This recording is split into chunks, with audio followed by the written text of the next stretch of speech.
Natalie had always dealt with her mother-in-law's distrust, enduring disapproving looks and questions that seemed like traps to expose her. However, she never imagined that her mother-in-law would go so far as to follow her. Indeed, Natalie harboured a secret, something she kept carefully hidden from her mother-in-law's critical eyes. Now, the secret was about to be revealed. Hello, my friends. I am Linda, and this is Linda's Love Stories. I hope you enjoy this story. In the stillness of the morning, the sun was still hesitating to show its first rays when Natalie opened her eyes. The room was bathed in a cosy twilight, and she could feel the comforting warmth of Stephen beside her. With a soft sigh, she stretched, feeling the anticipation of the new day flow through her veins. It was Sunday, biking day. Natalie smiled, remembering how her life had changed in recent years. At 20, she used to be a completely different young woman, party-loving, carefree, and always looking for the next fun. The nights were long, filled with alcohol and loud music, and the days were for recovering and planning the next party. As she quietly got up so as not to wake Stephen, Natalie reflected on that turbulent time. Her closest friends had tried to warn her about her excesses, but she always dismissed their concerns with a shrug and a carefree smile. "I'm just enjoying life," she would say, raising another glass in an ironic toast to her own youth. But reality soon caught up with her. Her grades at the university plummeted, absences piled up, and Natalie found herself on the brink of losing the academic year. It was at this critical moment that one of her professors, concerned about her wasted potential, suggested she seek help from one of the top students in the class, Stephen. Their first meeting was awkward and uncomfortable. Stephen, with his thin-rimmed glasses and always neatly combed hair, seemed the opposite of everything Natalie valued at the time. He was calm, methodical, and in her eyes terribly boring. But the need to save her academic year outweighed everything else, and Natalie swallowed her pride to accept the help. The study sessions began tensely, with Natalie constantly checking the clock and Stephen patiently explaining concepts she had missed during her absences. Gradually, however, something started to change. Natalie found herself paying more attention, asking genuine questions, and surprisingly enjoying Stephen's calm company. It was during a particularly productive afternoon that Natalie realised she hadn't thought about parties or drinking for days. She looked at Stephen, who was focused on explaining a complex problem, and felt a wave of gratitude and something else she couldn't name. Over time, the study meetings became more than just academic sessions. They began to talk about their lives, their dreams and fears. Natalie discovered that Stephen had a subtle and intelligent sense of humour that made her genuinely laugh. In turn, Stephen saw beyond Natalie's party girl facade and found an intelligent and sensitive young woman. When the semester ended and Natalie managed to recover her grades, she felt a mix of relief and sadness.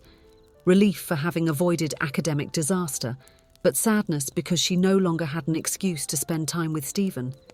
It was at this moment that she realised her feelings had changed. What began as a study partnership had transformed into something deeper.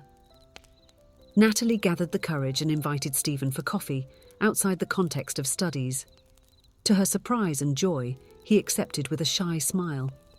That coffee turned into many others, into walks around the campus, into long conversations under the stars. Slowly, but with growing certainty, Natalie and Stephen fell in love. Their relationship blossomed based on mutual respect, understanding, and a genuine love that grew each day. Natalie discovered a new version of herself, one that appreciated quiet nights reading a good book just as much as she enjoyed a refreshing walk outdoors. Stephen, in turn, opened up more, allowing himself to experience new adventures alongside Natalie. However, not everyone viewed this transformation with optimistic eyes. Naila, Stephen's mother, watched her son's new relationship with apprehension. She had heard stories about Natalie's past and feared that the young woman might revert to old habits, dragging her precious son along. Naila was not cruel or openly hostile to Natalie, but her reservation was palpable. At family dinners, she asked subtly inquisitive questions about Natalie's plans, her work, her habits. Each answer was carefully analysed, each gesture interpreted. Stephen, aware of the tension between his mother and his girlfriend, tried to mediate the situation. He reassured Naylor about Natalie's genuine change and asked for patience. To Natalie, he offered words of comfort and the assurance of his love, regardless of his mother's opinion. Years passed, and Natalie proved through her actions that her transformation was real and lasting. She graduated with distinction, built a promising career, and, together with Stephen, embarked on a life filled with healthy activities and shared goals.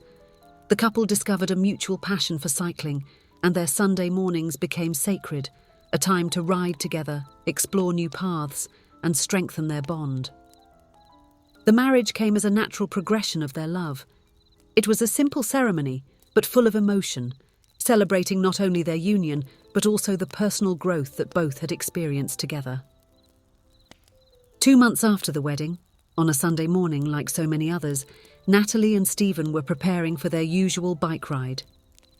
The sky was still dark, painted with the first soft hues of dawn. The streets were quiet, almost deserted, creating an atmosphere of peace and expectation. They were cycling, quietly discussing their plans for the week, when the unthinkable happened. A car emerged out of nowhere, at high speed, out of control. Stephen, a few meters ahead, heard the sound of tires screeching on the asphalt and instinctively swerved. But Natalie didn't have time. The impact was violent and surreal. Natalie was thrown and dragged for several meters. The world spun around her, a confused mix of pain, fear, and disbelief. Stephen screamed, a sound of pure terror tearing through the morning air. When the car finally stopped, the driver stumbled out. She was a young woman, almost a girl, with glazed eyes and a strong smell of alcohol emanating from her. The scene was a painful echo of Natalie's past, a distorted and tragic version of who she might have become. At the hospital, the fight for Natalie's life was intense. The doctors worked tirelessly to stabilise her, but the extent of the damage was severe. Her left arm, gravely injured, could not be saved.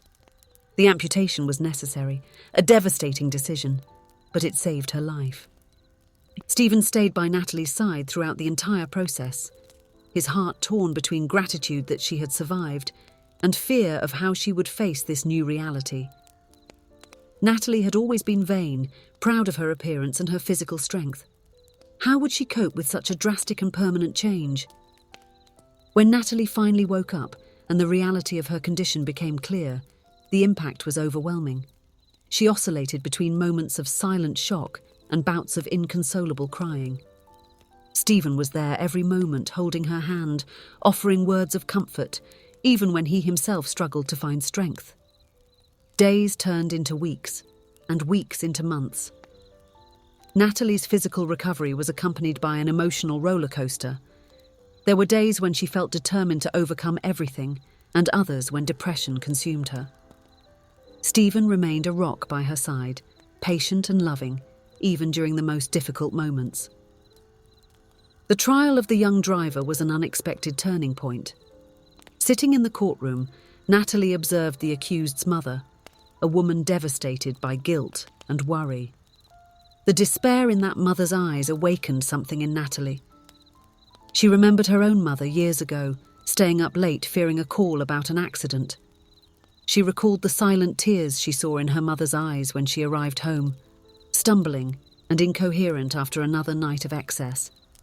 These memories, painful but revealing, provoked a profound change in Natalie.